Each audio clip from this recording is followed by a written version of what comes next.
Hello, hello, hello. What I got today for you, lovely people, is this beautiful thing I have in my hand. Let me just take this cover off it so you can appreciate it like I have been doing the last um, month or so that I've had it, but sadly, like most things, it's having to go. This is the Vivo Nex 3 5G.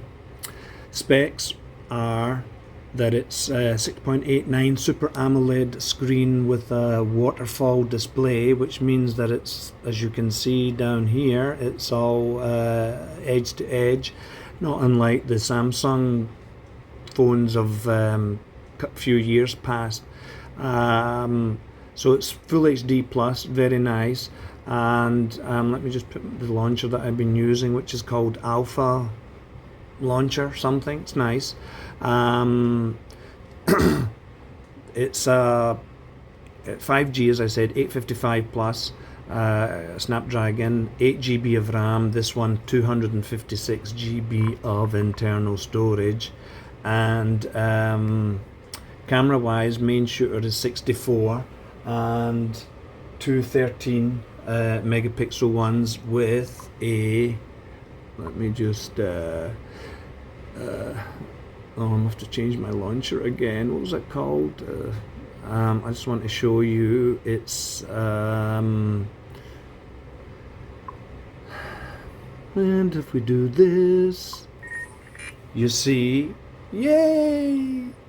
It's a pop-up camera, and that's a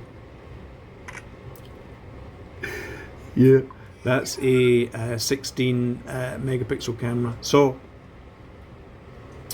no expandable storage and only one SIM that it takes. So it's not dual SIM. And this one I don't think is available here in Saudi. This one I think came from China, so I'm going to have to be careful when I reformat it, because it will go into its original Chinese, and then I'll have to. But it's easy enough. If I do it, it's easy enough to fix, and it's easy enough to install Google Play and Google services. This is what was done before. Just very quickly, I want to show you the score, which was for Antutu 400,786. It's pretty good. Look, nobody is going to be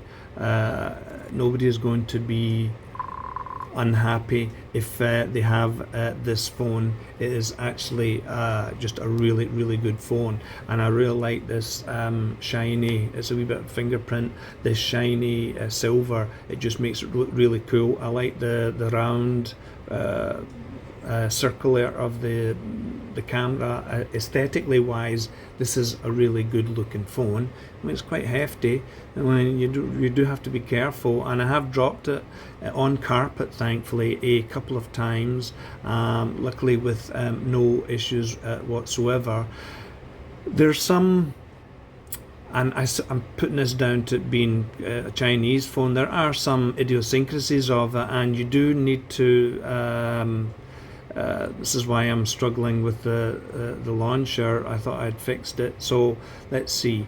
It's Alpha Hybrid Launcher, it was called, and in order to change the launcher from the default, which is, it's Android 10, I think it's called Fun Touch, which is a kind of skin, Vivo's skin of Android. It's fine, it's okay, but I like other launchers. In order to change the launcher, you need to have a Vivo account, which was if I remember, is just a wee bit of a pain in the butt. But anyway, I did it, and I could change the default launcher and keep it. But for some reason now it's changing back. I don't know why. Anyway, it's going to be reformatted, so it's all good. USB-C and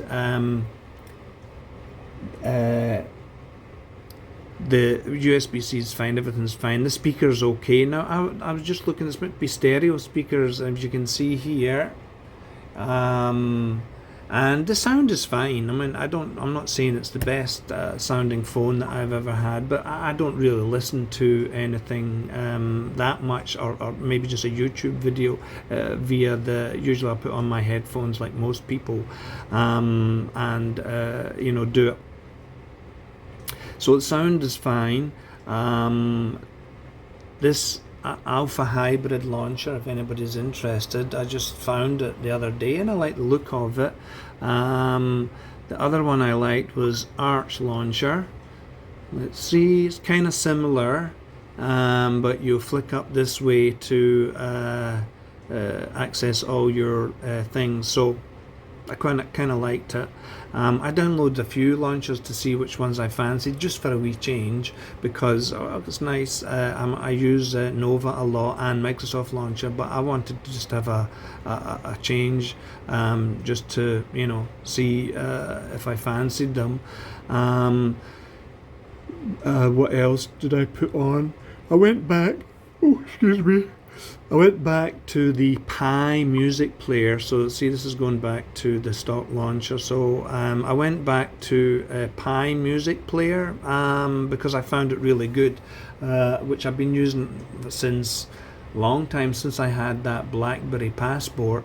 It's really good. It's free app, Pi. I will show you it. I went back to playing that, but the only problem with it is that it doesn't have it doesn't play FLAC files, which I have a lot of, so I have to play them by VLC. Where is the Pi so I can show you? There it is there. See, it's called Pi Music. You can see it. Yeah, it's pretty good. Pi Music Player. It's one that I've kind of used on and off for a while, so it's pretty good. Most of the time I'm listening, sorry, I just wanted to mention it have a headphone jack, and very important to us musos, because although most of the time I am listening to music through Bluetooth, I do have a decent set of wired headphones, and it's really nice to have the option to be able to just plug them in. So I'm glad they kept this. Another app, I'm just going to mention it because I remembered it, Filmmaker, which is really easy to use film and video editing app, pretty good. And I went back to using Turbo VPN, although I had NordVPN, which I was paying for, but I was finding that during the Turbo VPN was just as good for me watching the BBC iPlayer, which is why I needed it. So why was I paying money when I was getting free? So let me just go into the settings here. Now, the thing about the Vivo is that it's got loads and loads of settings. I mean, menus and sub-menus. There is absolutely loads, and I'm going to go to the what is it, the erase all data one, because I want to get this ready for selling. So let me just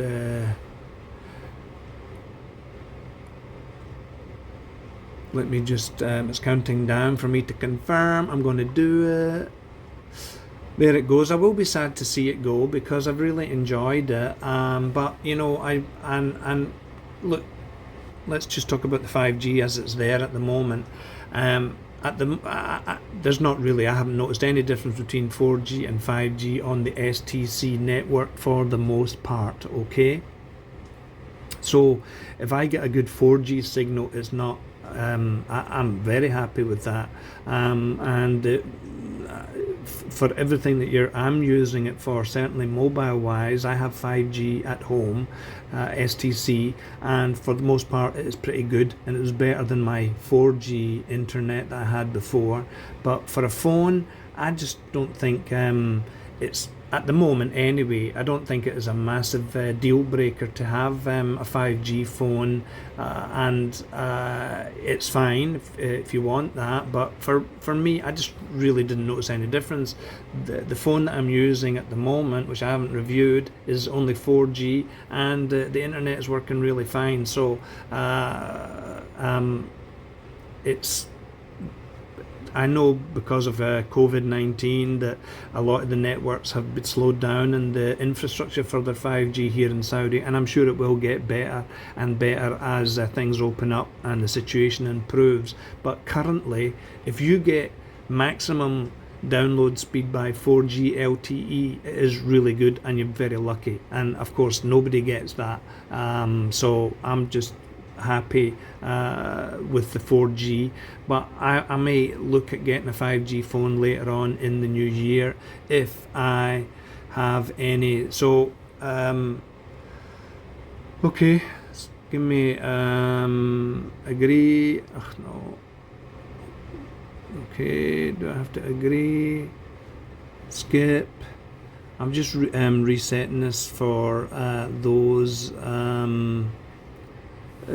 Somebody hopefully continue to log in. Skip.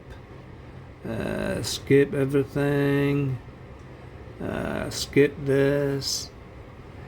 So anybody, I've had a skip. Oh my God, how much skipping am I going to do? Skip. Okay, Fun Touch. That was relatively painless. Use now. Okay. Let's hope that, no, I don't want to start learning.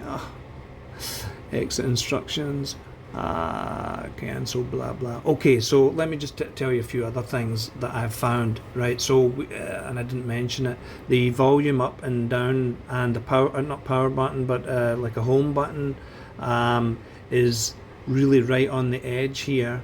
And so it has pressure sensitive edges for, say, the volume. So there you go, I'm pressing on the edge, and then for blah blah down, and here there's a ridged, I don't know if you can see it, there's a ridged button for the power. Look, for the most part I've really found this pretty good. I would say that I'm slightly annoyed sometimes with the curved screen, especially when I was typing certain things and want to change from letters to symbols, and I was pressing the wrong one here. I'm not sure. It wasn't a massive big deal, and it was only when I was doing it one hand, not when I was doing it with both hands. It worked fine. Look, I was prepared to accept all that because this is such a beautiful phone, and I'm happy to use it. So some of the idiosyncrasies, as I said, are a bit annoying. Also, sometimes when I was using the front camera during Messenger, so Facebook Messenger calls, calling my wife, it would suddenly the screen would go off and the camera would go down even though we were still in a call. So there was a couple of things, but really nothing that would have said I really hate this phone, because I don't. I really like it. And strangely, it does have a kind of power button up here at the top, which I never used. The SIM goes here at the bottom. I mean, it's quite a big phone, and I've got really relatively big hands. It is quite a big phone to use one-handed, and it is advisable to, I'll put it back in here just in case, to have it in the supplied, it's got a bit of scratches on it, this kind of faux leather kind of case. It's fine. One of the other things, just as for us music type of people, this has a separate DAC.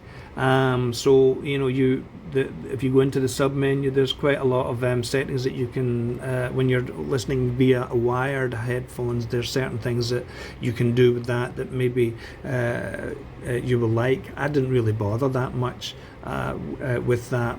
The music, I think, sounded really pretty decent, but it was not the best, but it was really pretty decent, so I was happy enough with that.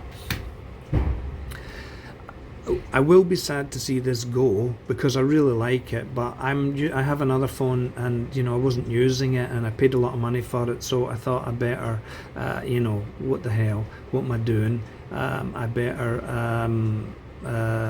start using it. I haven't even reviewed it yet. I will review it at some point. So that's just been my thoughts about the Vivo Nex 3 5G. This is the second Vivo I've had. It could be even the third Vivo phone that I've certainly had in my hands, and I've enjoyed all three of them. This one has been really special. I think for people who like something a bit different and want to stand out from the crowd, yep, definitely this is could be for you. And it as a piece of technology, it's fast. It looks really good, and most people will enjoy using it. So I've been really happy with it, and as I say, I'm hoping that if I get a new phone in the new year, I'll be as happy with that as I have been with the Vivo Nex. So yeah, anyway, that's it. I mean, if I've missed out things, it's because I'm sad that I'm having to sell it, but that's it anyway. Vivo Nex 3 5G, I love it.